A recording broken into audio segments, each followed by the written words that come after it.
During the summer of 1942, Major General George Kenney and General Henry Hap Arnold had conceived of an air commando force able to strike the enemy where he was least prepared. It was not until 2 years later, however, in March 1944, that British Major General Ord Wingate provided the opportunity for Arnold to put his ideas to the test during Operation Thursday, the aerial invasion of Burma. Arnold not only committed to supporting Wingate's request, but authorized the creation of a composite air unit consisting of American bomber, fighter, cargo, glider, helicopters, and light aircraft. The air unit's co-commanders, Lieutenant Colonels Philip Cochran and John Allison, both personally selected by Arnold, had less than 4 months to design, recruit, resource, train, and transport this unique organization from the United States to India. When the newly designated 5318th Provisional Air Unit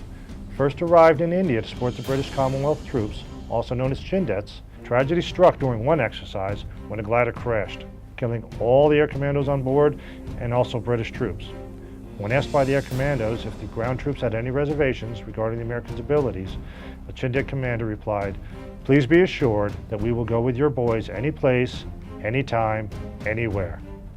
Operation Thursday began on March 5, 1944, as the air commandos began insertion of 4 brigades of infantry behind the Japanese lines. Over the next week, the 5318th flew in a large portion of the over 9,000 troops, 1,400 mules and horses, and 500,000 pounds of supplies to the airheads.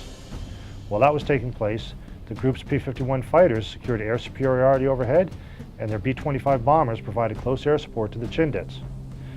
The remarkable success of Operation Thursday, a landmark development in the history of modern warfare, is a credit to the vision of Hap Arnold, the innovation and drive of the Air Commandos leadership, and the over 500 volunteers who maintained the 348 aircraft. The heritage of the 5318th lives on, not just with the 1st Air Commando Group, which took over the 5318th's lineage on March 29, 1944, but today, 73 years later, among all of today's Air Force Special Operations Command, a force committed to meeting the challenges of today and tomorrow, any place, anytime, anywhere.